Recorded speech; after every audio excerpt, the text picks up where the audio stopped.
My name is Matt Wilder. I teach the Advanced Manufacturing and Machinery Mechanics. It's a program of study here at the high school that focuses a lot on robotics and engineering.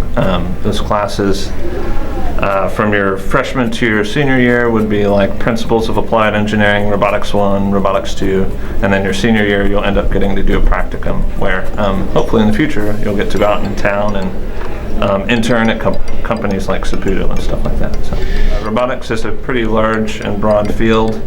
I think the core study there is engineering for sure. And there's mechanical engineering, there's bioengineering, there's all different facets of that.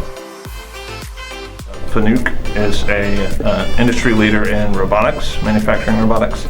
And this year we're getting a FANUC robotic arm in where students will eventually be able to get certified in what's called the FANUC Certified Robotic Handler 1, I believe.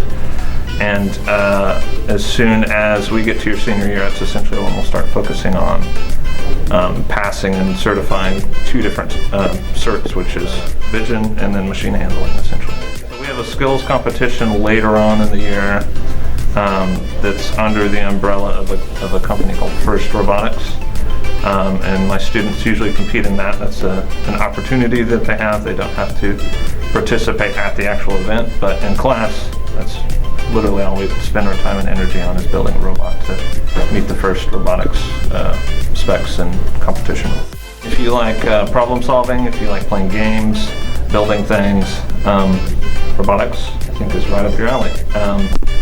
One of the biggest things I could say to take away from that is at its core it's the engineering, it's the problem solving. It will require math in class. We don't focus a whole lot on mathematical calculations, but out in the field that's going to be something that you're definitely pushed to understand and to grasp. But yeah, if you like building things, hands-on stuff, robotics is right up your alley.